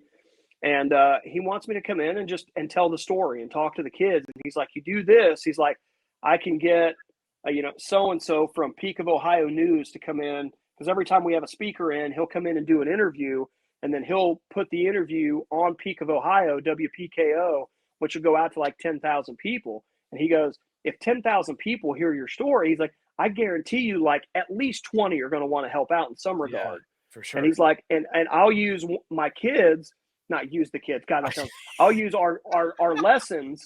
I'll use like what they do, because they do a lot of service projects. Like today, he told me they were going out to a horse farm that caters to disabled kids. and we're going to do labor on the horse farm as a lesson. They take, so he's like, we'll do a fundraiser and I'll help raise some money for you. He's like, you come in, talk to the kids, and we'll get you some publicity. And I was like, man, what do you say? Like, I mean, obviously, other than thank you, it's like, because again, like, you want to especially the kids. Like, some people are like, oh man, kids won't appreciate what you're doing, even if they're going through some of this stuff. I was like, does that mean we just quit? Like, we don't try? Like, so no, if I can have a chance to talk to 40 kids about, because like I struggled in high school too. I was a 4-sport athlete who was also in show choir, jazz hands. So like I was like, I had no real friends in high school. Like I had a couple of them that I'm still really good friends with today, but like I wasn't like super popular or anything like that. Like I felt like an outcast, but I did come from a relatively like okay-ish home life. My parents were divorced and whatnot. So, I, compared to what a lot of people have it, I probably had it better, but like I struggled then. And ultimately, again, probably a discussion me and my therapist should have, but after 5 visits, I think we're good. A lot of it probably started back then and it just, snowballed into what I've become. But, so yeah, I told him like, absolutely. And he was like, well, so what's your situation with work? I'm like, look, if we book a date for this, F that job. Like, I'll miss a day of work. Like, yeah, I'm trying to save up money, but like talking to the kids is more than, the $200 or $300 I would make it work that day. I'm like, no big deal. I will do that. He's like, you give me a date and I'm there. So April 18th, I'll be going up to Bell Fountain to talk to his kids. And then last night I woke up, I got up this morning for work and I had a text from somebody with the Dayton Daily News who also is a member of the board and saw the post. And I'm not going to name his name, but he mentioned, he survived a suicide attempt in 1994. And he is like, I wholeheartedly believe in what you're doing. He's like, just get in touch, let me know, like, when you're doing it and things like that, the actual dates and whatnot. And he's like, I don't know if we'll run a story now or if we'll do it closer to when you leave, but I would love to do something that connects to this. That's fantastic. And I was like, well, absolutely. Again, the more eyes we put on it, the better. And then again, like one of the people from 11 Warriors sends an email and he told me, he's a business developer. So, and I responded back to him and it was a little bit late when he got back to me for me to call him, but like, he wants to help however he can. And he's like, I'll be honest. He's like, my goal is to not only get the whole trip paid for, but maybe turn this into a charity that you can run or pass off to somebody when you're done. And I was like pulled the e-brake, like Tokyo Drift. I was like, are you kidding me? Like like, it's like a perfect storm. You know what I mean? Like I've set this goal, like hit the Pacific Ocean, hit that 40th birthday, and then potentially have a charity to maybe run that is something that I really believe in and that I hold close to my heart and could impact a lot of people. And I could do that like as a job. Are you fucking kidding me? That's amazing. Like, I mean, even I would stab you for that. I mean, no offense to your wife or kids. Like, sorry. I mean, not like fatally stab, like maybe like in the arm. Yeah, just something. Like, yeah, I can. Maybe I'll just put you on a motorcycle and like rev it up and like I'll drive you into an SUV, and then we can be like pelvis brothers. But no, it's like to get to potentially like to even have that as a possibility for me. Like, they say like, oh, do what you love. You'll never work a day in your life. And it was like, I haven't done a thing that I've loved in a long time, So it would be like, I would be over the moon if something like that happened. It's amazing, Joe, because like that's something I struggle with in my daily life of like, I've never had a job that I felt was giving back to the world. You know what I mean? Like I was always doing something that was just like, this is a job. This isn't a career. This is just something to pay the bills. So it would be amazing for you to have that's not only fulfilling to you, but also giving back in a way that most people never could even comprehend doing. Like that's amazing. But I will counter you with this. It's like, look what you're doing with your podcast, man.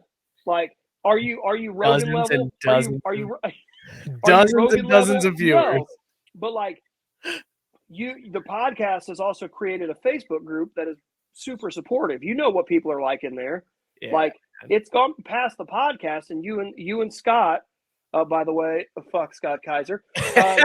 You guys have done something way bigger than I think you guys give yourself credit for, because it started off as craft brewed sports, and now it's turned into a thing where you guys are we're mentally we're checking in on everybody on Monday, like how are you guys doing with your health goals. Everybody hates on Ohio State, which is really lovely for me because you can all suck a big one. Might want to cut that part out. I don't know if that's PG.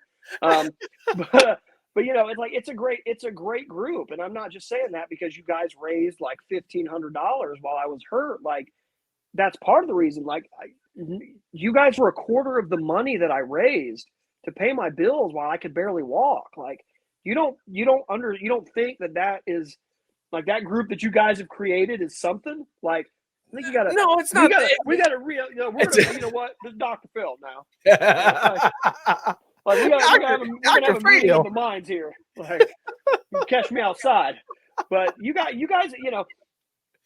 everybody that has a podcast obviously wants to get to like Joe Rogan level where you're like you can have all those guests, but it's like, dude, you guys are making a difference on a small level, and I don't think you give yourself enough credit. Weird that I would be telling somebody that.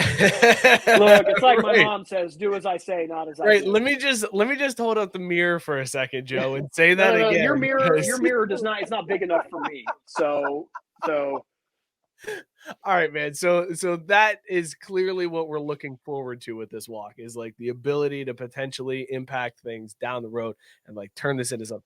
What is the thing that you are most worried about? I don't mean to go negative on you on this one, but you are about to walk across the country and there's got to be fears circling around in the head. So what is the thing that you're like, fuck, that's kind of scary? For me, it'll be west of the Rockies when you hit the desert. Like here in the Midwest, I mean, we grew up in Ohio. There are there are towns and stuff like every 15 miles or so. Like I could walk every day and hit a town most likely and continue a somewhat westerly progress. But like once you get over Colorado and you get over the Rockies and you hit like Utah and Nevada, it gets sparse. So like supplies are going to be super limited. So that's the big concern. And what I may do, as much as I want, as I plan, and again, like a lot of people that I've talked to in that USA Crossers group say it's cute to have a plan, but within the first week, your plan is going to fall apart. Just be prepared to adapt. My plan is to backpack the entire trip. And they're all like, no, you need to get a stroller or a cart. It'll be less wear and tear on you and blah, blah, blah. And I said, I understand that, but I'm also doing it for the symbolism. What's the symbology there? People that struggle with depression and or any mental health issue, whether it be anxiety,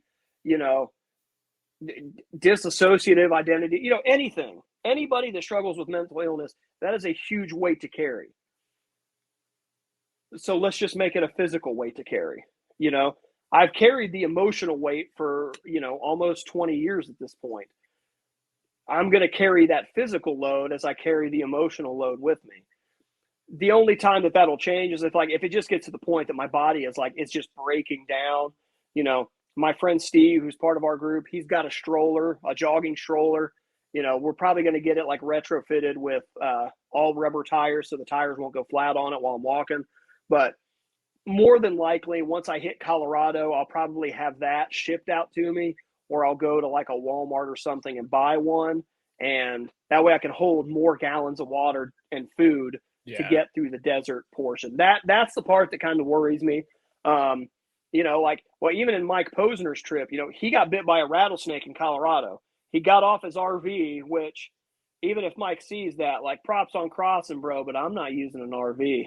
Coming for you, Mike Posner. But he got out of the RV one morning and got bitten by a rattlesnake. They had to have one of the people in his crew go like miles up the road to call 911 because there was no signal. They got him airlifted out of there, and they said he could lose his leg. Like 6 weeks later, he had learned how. He was in the clear, had learned how to walk again. He resumed the journey from where he got bit and finished up, you know. So obviously, you know, I suppose wild animals, you know, could be you know, a little bit of an issue, but the desert is the part for me that worries me. You know, alien abduction and anal probing is a very real thing. But you know, setting up a camp somewhere, and you know, like again, getting bit by a snake or something while I'm trying to set up camp.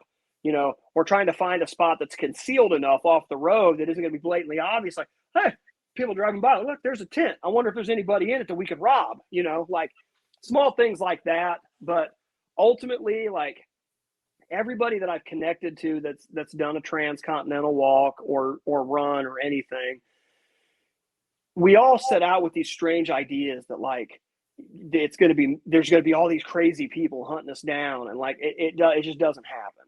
You know, granted, most people are like, dude, you're going to look homeless the entire time, because that's not like I'm carrying a full wardrobe. You know, I'm going to have a few shirts, a couple pairs of underwear, a few socks, and I'm going to be like rinsing those by the river like I'm an Oregon Trail. You know, like because ultimately, like a lot of people will set out with like way too much weight, and like within a few days of walking, they're like, okay, I can get rid of this and this and this. Like some people resorted to like cutting their toothbrushes down to like shivs, because it was like, let me shave off a couple extra ounces, you know? So, but luckily for me is like, I am geared to carrying a lot of weight because I've done it like half my life, where a lot of those people that have done these walks are people that are even the older people that have done it are in significantly better shape physically than I'm going to be, which again begs the question, Joe, why don't you train? Because I'm a moron. We've covered this over the last hour and a half. But, you know, aside from the mental health aspect of the journey, like part of it too is like maybe there's somebody else out there that's like me. Maybe there's another bigger person out there that's like, man, I'm always going to be big. Like there's nothing I can do. Like I don't even care. Maybe they see 315 pound at the start, me make it across the country, and maybe it inspires them to at least get out and try and take another chance on themselves. Like, and that was the big thing my cousin, you know, was bringing to my attention. He's like, you've got a chance here to like to touch people in various different aspects that you don't realize. Like, yeah, you're going to hit the people that struggle with mental health. He's like, you're a big dude. He's like, you're overweight. He's like, that's why we included it in the intro video. It's like, I want people to know that it's like I'm not like some peak physical condition dude about to do this. Like this is going to be so hard, and like that's what kind of irked me too, because like my boss came up to me like a week ago and she was like, so is there like nothing that would make you like reconsider this sabbatical you're going on? And like first off, like saying it like that like irked the hell out of me. But I told her, I was like, no. And she like insinuated like moving, you know, getting me to move back up into a manager role. Like, we can make me stop this. I'm like, no, like, you don't understand. Like, this is bigger than just me walking across the country. Like, this isn't like me going on vacation either. Like, yes, I'm not going to be at that place. So in that sense, I will be on vacation. But like physically, like this will be the hardest thing I've ever done.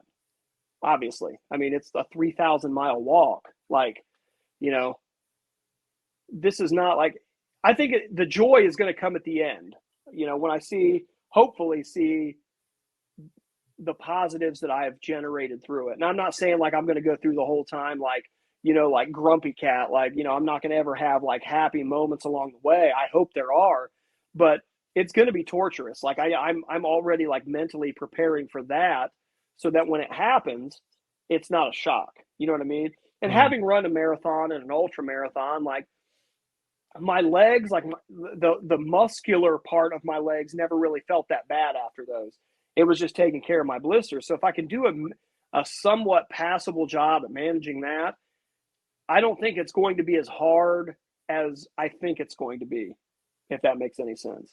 Like I might be, you know, like I've again, I'm not Goggins level of conquering suffering where like that dude would just be like, fuck it, man, I'm going to do it barefooted with 5 people on my back, motherfucker. Like, no, but like I've been through a lot on my, you know, in my own world, and physically, like I'm still here. Like I'm still here, motherfucker. Like, like they don't know me, son.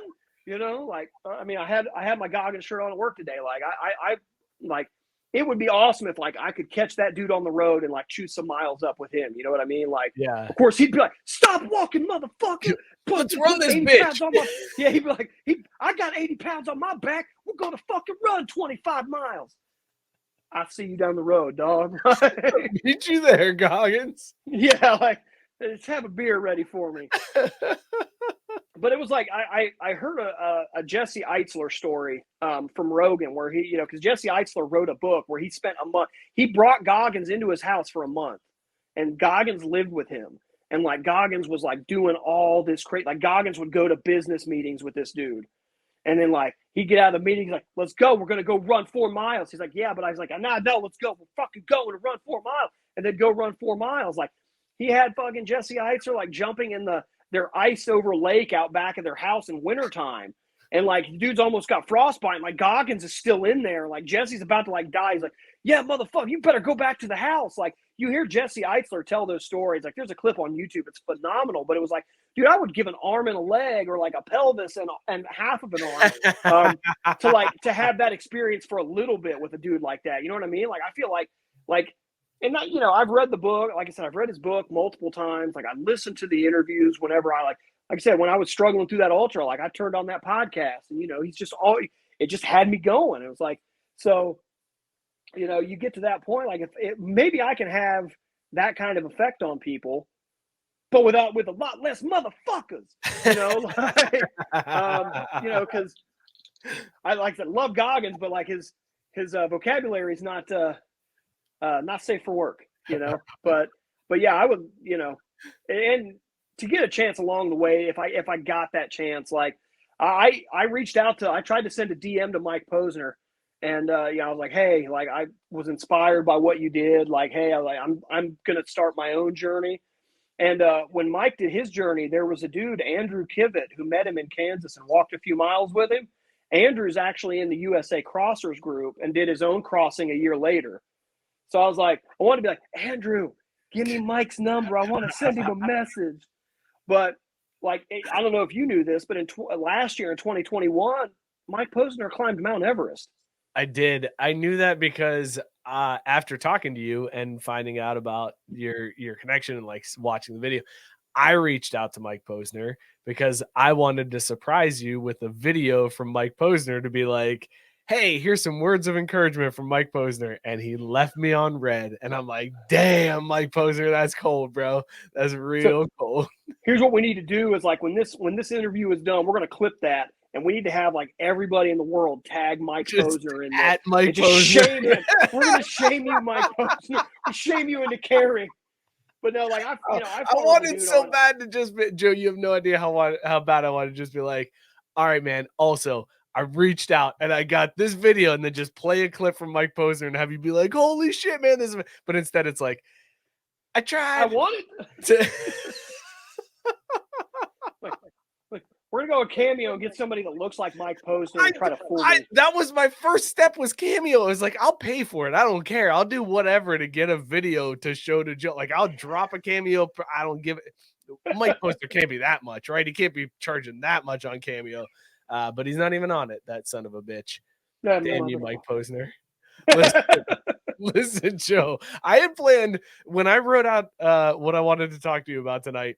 I had literally wrote it out, and I was like, we'll probably go 45 minutes, an hour. It's now been an hour and 45 minutes. So I'm going to let you out of here. Before I do, though, how can people help you? How can people help you get not only across the country, but how can people help get the awareness out there? How can they help you get the supplies you need? How can they help the cause for Jackson? Where do people go? Where can they follow you? Give all the details right now. Basically, it's all up at www.haulacrossthecountry.com. If you click on the Get Involved tab, it's got you can buy a T-shirt. All the proceeds from the T-shirts go to the supply fund. Again, like I don't want people thinking like they're out here funding a vacation for me. Like I'm going to be camping as much as I can. there may be a time where I have to have a hotel stay. I'm not banking on it, but there may be a day where I just need a couple days to recover. But ultimately, That creepy clown motel the out clown, in you know Nevada. what? I'd Yeah. be down. Like I would sleep in my underwear and be like, "Come on, ghost clowns, let's dance." Um, but yeah, and I want to give a shout out to Dayton Design and Print. Mark Browning, the owner, did us a huge favor on the t-shirts.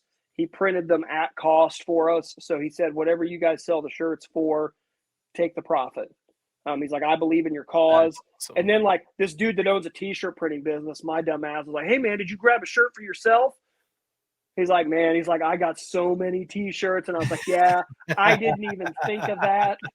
But so I wanted to give a shout out to Mark for that, for hooking us up with the t-shirts.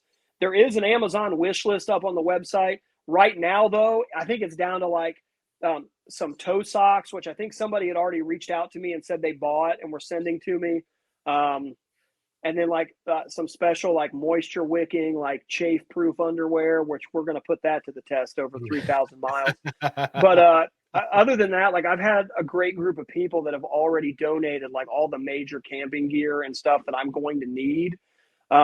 So it does just come down to donating money. And like when you go to the PayPal link, you can just donate via PayPal. I also have Venmo and Cash App.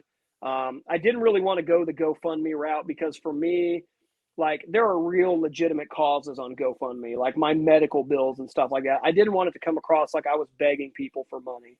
Like ultimately, if I didn't raise any money, I was going to find a way to make it happen regardless. If I had to take like a pocket knife and start stabbing squirrels and cooking squirrels on the road, you know. And the other thing that a lot of There's been people a lot say, of stabbing in this interview. I'm very nervous about you. well, don't worry, I'm going to be like 3,000 miles away at one point. So, but so it's like one of the things that a lot of people that have crossed also said is like when you get out there and people hear what you're doing, even if it wasn't for the cause we're walking for, we, the proverbial or the figurative there are going to be people that want to help out. So I'm not I was never banking on it, but I'm understanding that there will be some help while I'm out there. But ultimately, there's also the Run a Mile for Jackson fundraiser on the Get Involved part. That's what we're raising money for. Like again, whatever is left over from this, aside from a plane ticket, which I might actually fly first class for the first time. I'm not going to lie, because after 3,000 miles, I might need just to put Deserve my it, feet homie. up. You deserve it. But Your but all that homeless money, looking I'm just self gonna up there in first class deserves it. like this. Look at that guy with his feet bleeding everywhere. What, he's in first class, like my clothes all like tattered and torn, falling off of me. But no, all the money that I have left over will go back to the Run a Mile for Jackson fundraiser, because we want to give the kids at Children's and their families the resources they need when they're struggling through any type of mental illness, mental health struggle they're going through. And the people at Children's have been great, like obviously not having any kids, but having friends that have had kids treated there. And, they were so amped up when I donated the money for the toy drive. Like, I mean, it's a children's hospital. It's not like it's full of monsters. You know what I mean? Like they're doing great work there. And, if we get that fund to 50,000, so they get that matched and they can donate $100,000 to Children's Hospital to behavioral health. Like, let's go, like that's the biggest thing. Is like, I just want to get out there and I want to get the mileage in and start getting donations for them. Like, again, part of that is the whole self-loathing thing for me. Like, if people want to donate to me, cool. If not, we'll make it happen. Like, if I've got a water filtration system that somebody bought, so if I got to go to rivers and lakes and be like living like Oregon Trail, I'm going to make it happen. I'm going to get from east to west one way or the other. But please, if you want to donate to them too. If you were going to donate $100 to me, do 50 to me and 50 to Run a Mile for Jackson, so we can get that.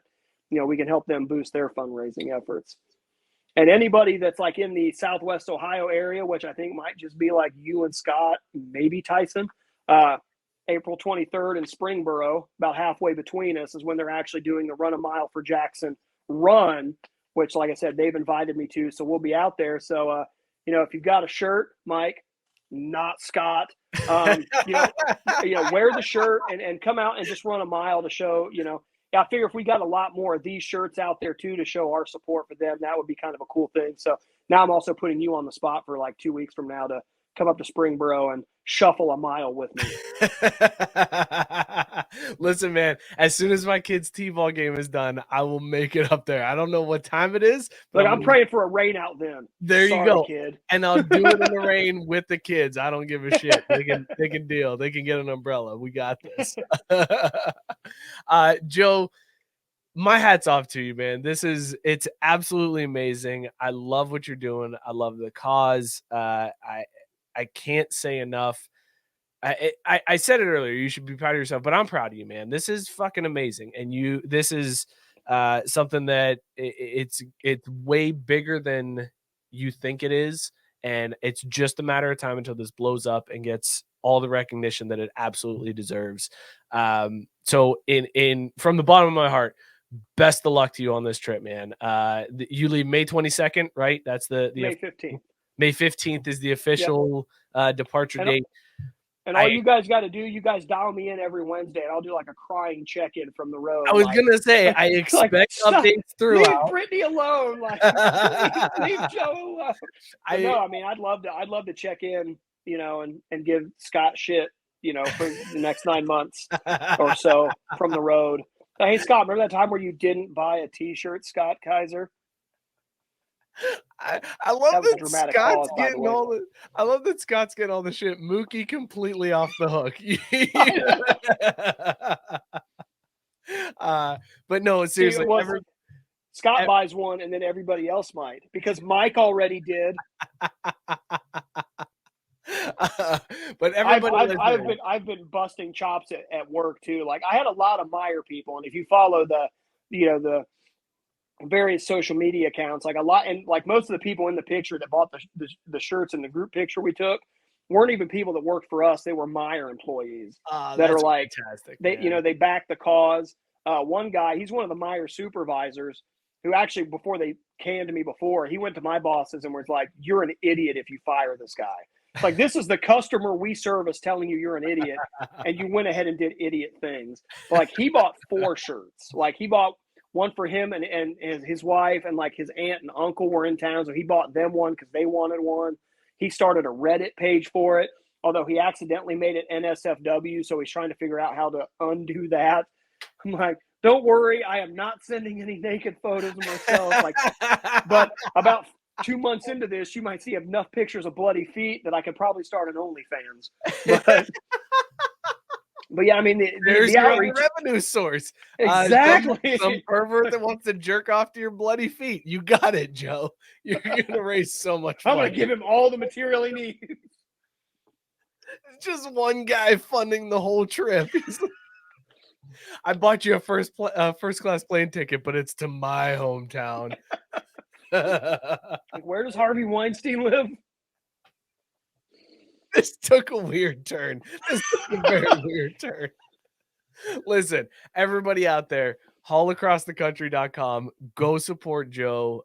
Go follow along with this journey. It is it's absolutely amazing. And Joe, thanks for hanging out with me tonight. This was really, it got weird at times. It got very somber at times, and it was hilarious. It's exactly what I expected this interview to be. Thanks, and I appreciate you, Mike, for it. You know, hey, you're the first one in. You know, you got the first interview. So when I become a herpes viral internet sensation, you had first dibs. Oh shit, did I say herpes? But no, I mean, I love you guys. You know, like I said, we do 20 years. We have known each other 20. You didn't have to say that again, bro. You didn't have to say that again. You could have left that alone. You know, again, I appreciate like all the work you guys did before when I was a functioning cripple, and now going forward, you know, giving me the chance to interview me and be the first person to get the message out there in this type of format. Like you were the first person to reach out and want to do it, and I love you guys for that. You know who I don't love though? Scott Kaiser, because he hasn't bought a shirt. Well, Joe, even though Scott didn't buy a shirt, we all still love you here too, man. And we want nothing for the best for you, man. So best of luck on the trip. Thanks again for hanging out. And yeah, we'll definitely be checking in with you on this journey. I appreciate it, man. All right. Cheers, brother. Thank you guys for listening in. Be sure to tune in Craft Brew Sports every single Wednesday, 8 p.m. We will see you all next time. Cheers.